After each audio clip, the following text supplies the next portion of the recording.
Good morning. This is Radio Nepal. I'm Deependra Silwal with the news. The headlines first.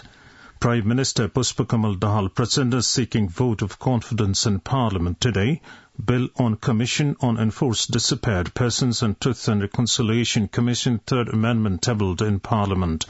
Millennium Challenge account says it has spent 7% of its budget till now for project implementation, and Switzerland's largest bank, UBS, agrees to buy troubled Credit Suisse Bank for 3 billion Swiss franc.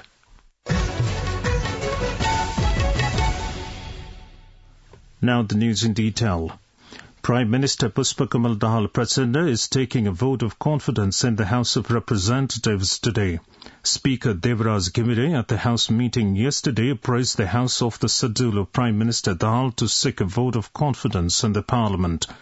Meantime, Prime Minister Pushpakamal Dahal Prachanda has expressed his optimism that all the members of the House of Representatives will give him the vote of confidence today. While exiting from the meeting yesterday, Prime Minister Dahal responded to the journalists that he had confidence of getting support of all in the voting in the Parliament. Meanwhile, a meeting of the Central Work Execution Committee of the Nepali Congress has decided to give the vote of confidence to Prime Minister Pushpakamal Dahal Prachanda.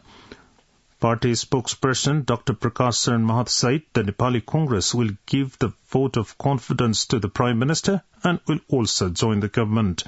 Likewise, the CPN Unified Socialist, the Rashtriya Swatantra Party and the Lokatantrik Samajwadi Party Nepal have decided to give the vote of confidence to Prime Minister Pushpakamal Dahal Prachanda.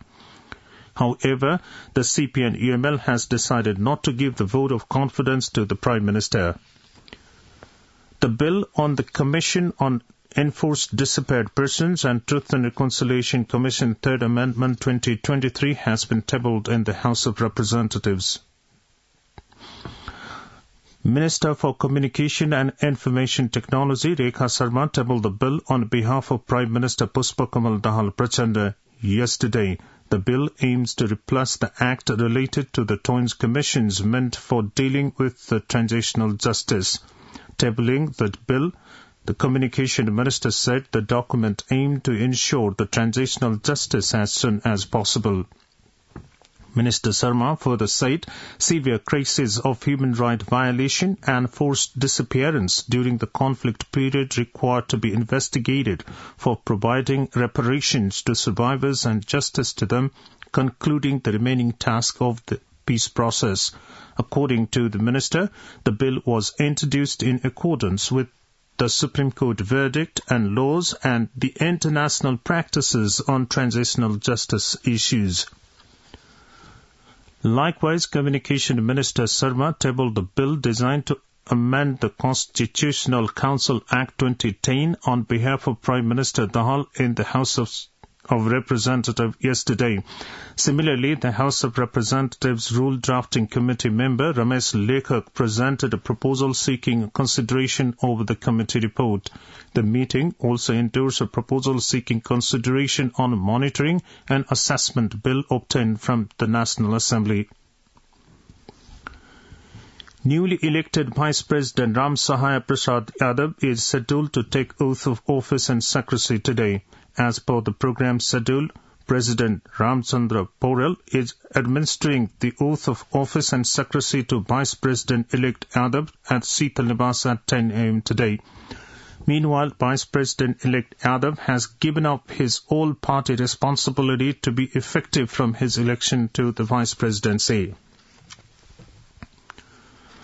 Prime Minister Pushpakamal Dahal Prachanda has promised to call a comprehensive review meeting soon to address the problems surfaced in the banks, microfinances and cooperatives. Addressing the meeting of the National Cooperative Development Board in Singh Durbar yesterday, Prime Minister Prachanda emphasized on the need for monitoring and regulating financial institutions. The Mass Media Advisory Committee formed by the Ministry of Communication and Information Technology has begun its work. Addressing the meeting of the committee yesterday. Communication Minister Rekha Sharma justified the formation of the committee for a formulation of laws in the communication sector as per the spirit of the Constitution. The minister expressed her confidence that the committee would provide the necessary suggestions to improve the mass media sector. The Millennium Challenge account MCA Nepal says it has completed 10% of its work. In a meeting of the National Concern and Coordination Committee of the National Assembly at Singh Durbar yesterday, Executive Director of MCA Nepal, Kharga Bahadur Bista said MCA Nepal has made 7% of its total expenses for project implementation. Addressing the meeting, Secretary at Finance Ministry Ram Prasad Khimri assured all that the National Pride project undertaken by the MCA Nepal would be completed within the given 5 years. Taking part in the discussion, the committee members and lawmakers stressed on timely completion of the project.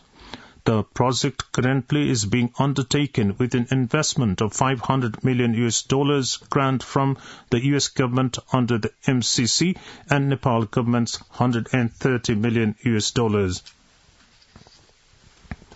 The CP and UML has demanded the withdrawal of price hike on chemical fertilizer. At a press meeting organized by the Agriculture and Poultry Development Department of the CP and UML yesterday, UML General Secretary Shankar Pokhrel demanded withdrawal of price hiked by the government. UML General Secretary Pokhrel blamed the government of trying to weaken the agriculture sector by increasing the prices of fertilizers. You are listening to Read Nepal's 8 a.m. English News Bulletin. Now on to some international news updates. Switzerland's largest bank, UBS, has agreed to buy Credit Suisse for 3 billion Swiss franc. An Al Jazeera report cited officials from the bank as saying the deal was designed to contain a widening crisis of confidence in global finance. The agreement, announced late on Sunday, includes 100 billion francs in a liquidity assistance for UBS and Credit Suisse from the Swiss Central Bank. Credit Suisse, a 167-year-old bank, has been the biggest name snagged by the market turmoil unleashed by the recent collapse of United States lenders Silicon Valley Bank and Signature Bank. Iranian official says Iranian president has received an invitation to visit Saudi Arabia following a reconciliation deal. The two regional heavyweights announced on 10th of March a Chinese brokered deal to restore ties 7 years after they were severed. Riyadh cut relations after Iranian protesters attacked Saudi diplomatic mission in 2016 following the Saudi execution of Shia cleric Nirmal Nir, just one in a series of flashpoints between the two long-standing regional rivals. Now the general weather forecast for the country for tonight. Now general weather forecast for the country for today. The Meteorological Forecasting Division has forecast the weather to be generally to mostly cloudy throughout the country.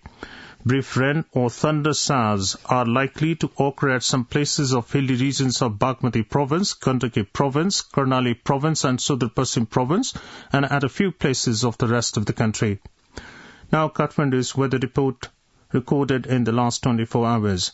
Minimum temperature 21.8 degrees Celsius, maximum temperature 21.8 degrees Celsius, minimum temperature 11.3 degrees Celsius, rainfall 15.7 millimeter and relative humidity 97%. With this, we have almost come to the end of this news bulletin. Before wrapping it up, let's have a reminder of the headlines once more.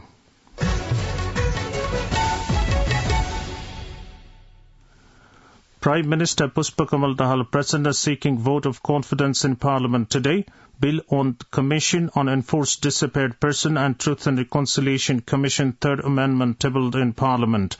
Millennium Challenge account says it has spent 7% of its budget till now for project implementation. And Switzerland's largest bank, UBS, agrees to buy troubled Credit Suisse Bank for 3 billion Swiss franc.